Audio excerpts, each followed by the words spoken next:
Okay, so someone from the GOV texted me saying it's 5 p.m. That's not so nice.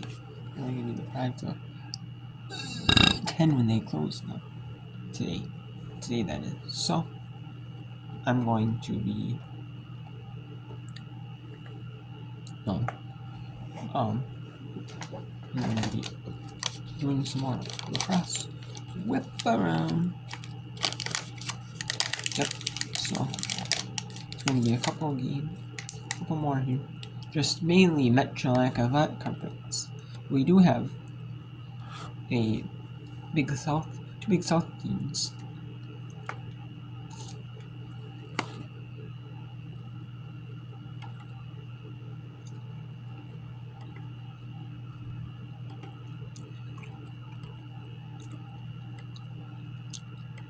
Let's actually take you to the Big South matchup. I put 12-5 over there.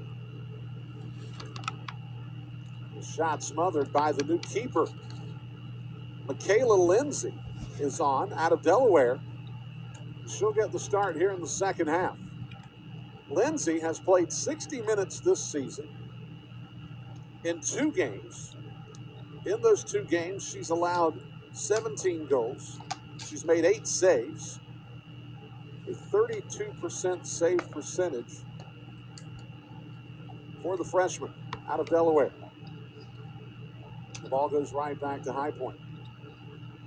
And an opportunity for Michaela Lindsay here to earn some more playing time and see if maybe she can do something to offset the offense of the High Point Panthers. That there was just too difficult a task as Allie Connolly was able to drive the ball down the field, had a point-blank range shot, was able to convert it. It's her 3rd goal of the contest. High Point strikes first in the 3rd quarter. We'll look at the replay here. And she was just out in front.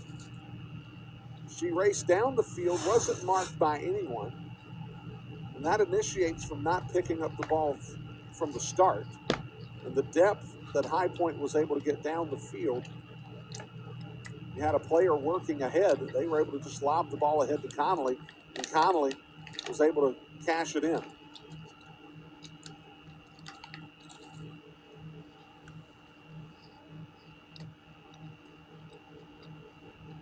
The vision of this High Point club is really something to contend with.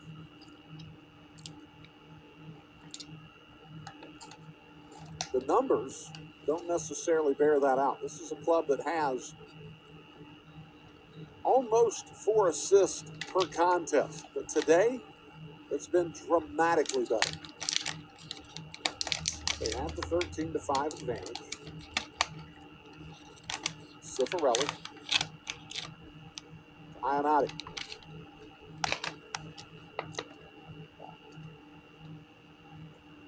Ollinger. Katie Whitmer. To Ionati. Will have a whistle.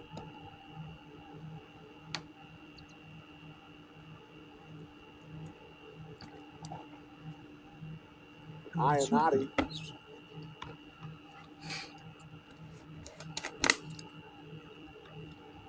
I believe.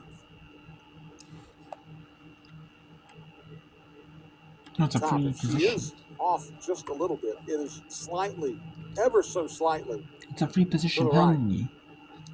Well, basically the foul shot. Katie Whitman. Back to Dutton. And they'll draw another whistle. And this is going to be Dutton from... Let's go to the end of the first quarter between Fairfield and Marist. Don't take you back to Big South Lacrosse.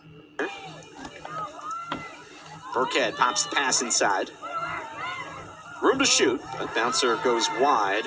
Olivia Arnson, 3rd leading scorer on the team, couldn't find the net. Minimal time to shoot here.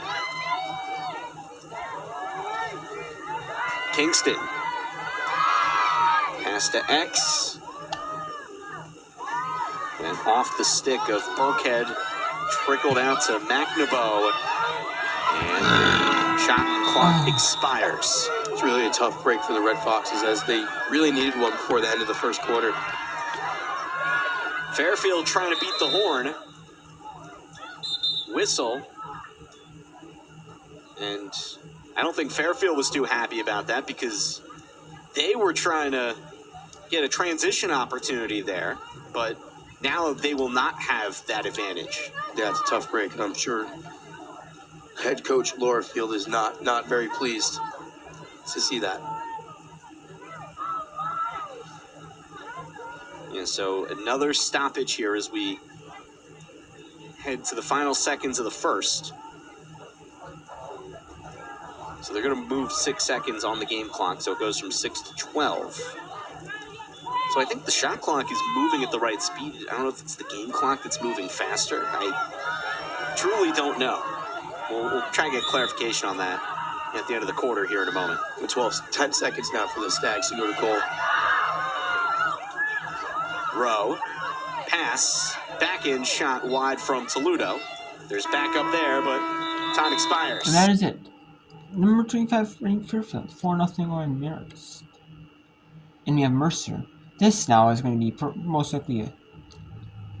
And no, but with a team that's 0-11 and a team that's 5-5, you need a 500 team. They're winning 8-1. So Gardner could put the Mercy on. We'll see here. I mean, now High Point when I was 14-6 here. What High Point leading Winthrop University. Jam at home. So I'll be showing you every game here. It's on right now until 4:30 Central. So basically, I'll be showing you the rest of this High Point Winthrop. And then if some of the games, like they're at the end of the first quarter, that each quarter takes a half hour, well, that will show you the fourth quarter in some quarters.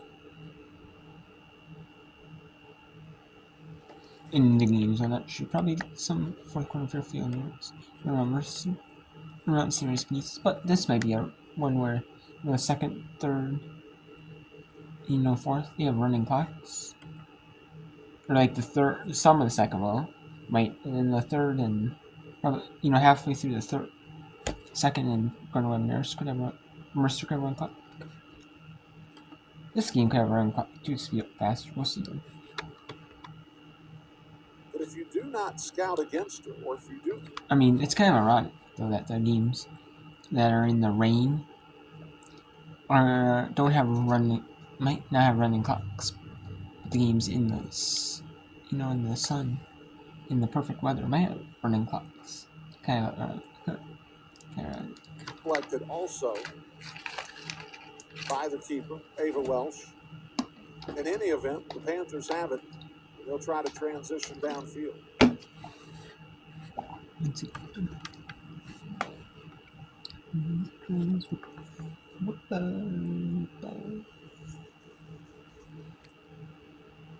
Connolly behind the frame.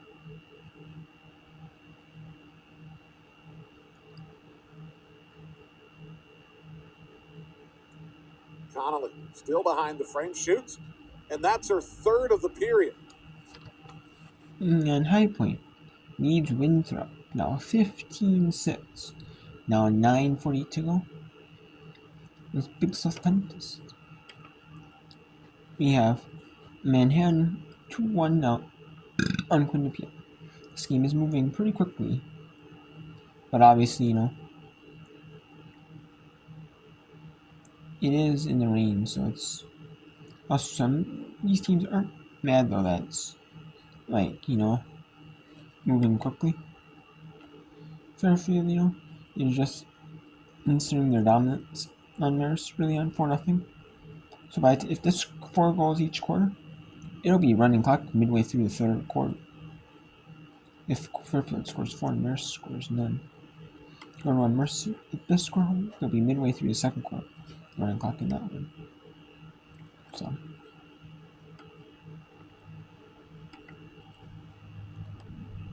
So let's see if there's a running clock in High Point Winthrop. We talked about the competition level that this Panthers club faces off against. In the first period this year, they had been outscored by their opponents 38-33. In the third period, it's 36-16. But those numbers are certainly likely to equal themselves out as this Panthers club plays in this Big South Conference. And again, this is supposed to be the second place team, according to the pundits.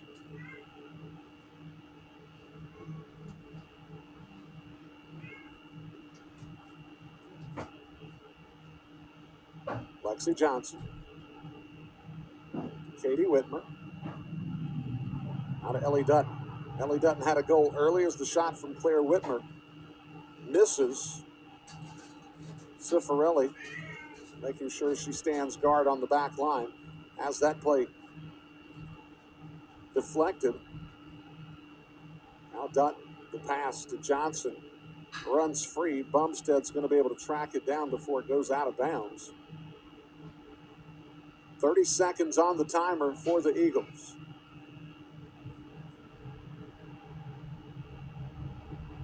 Bumstead. Out of Johnson. Johnson spins, loses the handle, and it's picked up by the Panthers. And now this is where the Panthers can be really difficult to contend with. Connolly retreats back. Cavallero. Now back to Connolly behind the frame.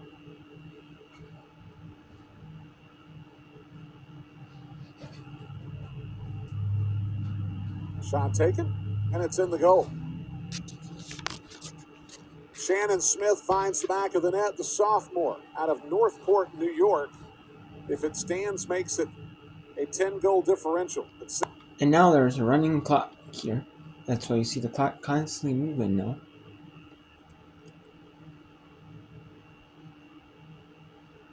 And it is 16-6 between High Point and Winthrop here.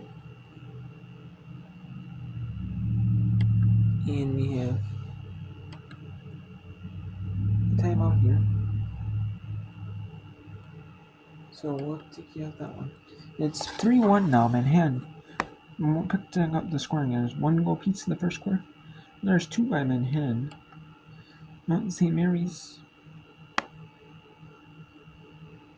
down only 1 here. It's kind of surprising, both teams, record-wise, you think Kinesis would be the favorite, and they are, but not that much. Then Marist now, playing, good solid quarter, keeping Manhattan, or keeping Fairfield at base, keeping Fairfield out 4 only. And Gardner Webb, just kind of getting dominated against Merced. I mean, for Gardner Webb, it's kind of sad. If you're Gardner Webb Sports, it's 10-1. But Merced, so that's going to be a quick running clock game. It's a quick game, While the second quarter, most of the second quarter will be, the third and fourth quarters will be quick though. Really constant running clock. I mean, they might have to score a few goals here. Or make it not run clock for the rest of the game. I could see it being a constant run clock. So let's go to Quinnipiac. They are 1 man up advantage over Manhattan. 3-1 here for Manhattan.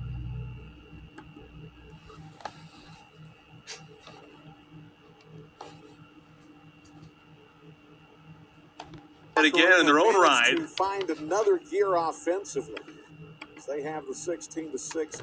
Okay, so now back after timeout, Winthrop leading High Point leading 16-6 at the intermission.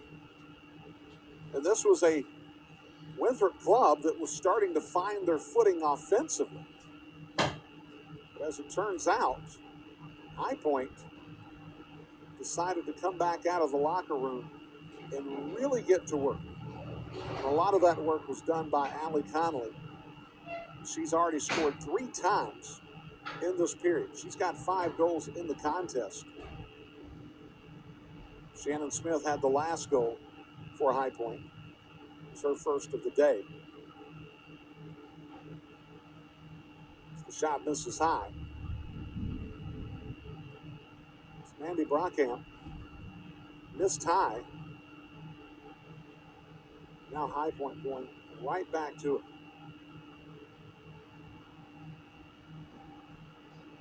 So they'll have a free position. So it looks like it's going to be slotted to the right of centers. That's going to be Mary Sosby, the redshirt junior out of Orlando, Florida, by way of Lake Highland Prep.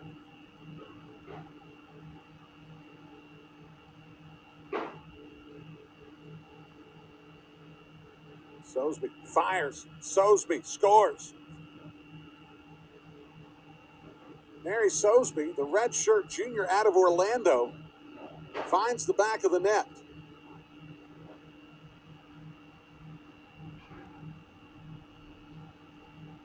And for Mary Sosby, it's goal number 1 on the season. We'll see the replay here. Sosby got the free position.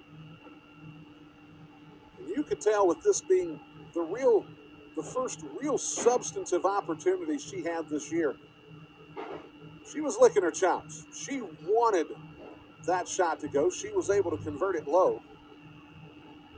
The lead is now 11, with 5:40 and counting remaining in the third period.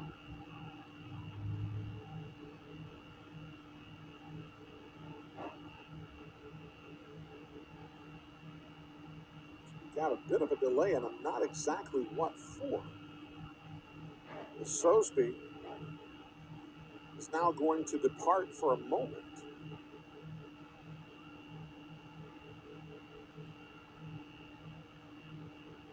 Sosby now having a conversation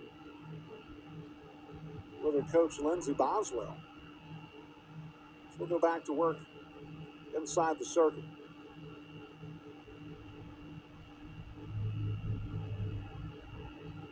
It's been a 5-1 scoring outburst for High Point in this third period. Miles gets it right back. That ball running toward the line. But on this natural surface and the rain that we got overnight, track's going to be a little slower. As that ball working its way toward the offensive end, it's picked up. That's been the kind of day that it's been for High Point. Andy Brockamp picks up the loose ball, and they go right into their offensive set.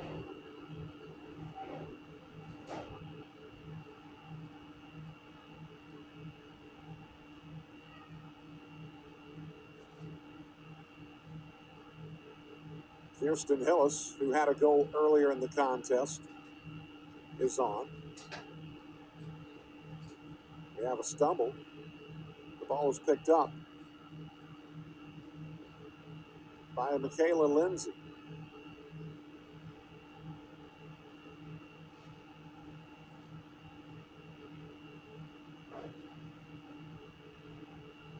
Grace Taylor. Cifarelli. Cifarelli's pass looked like she was trying to find Katie Whitmer, but the pass was deflected before it ever got to her. And now High Point off to the races again.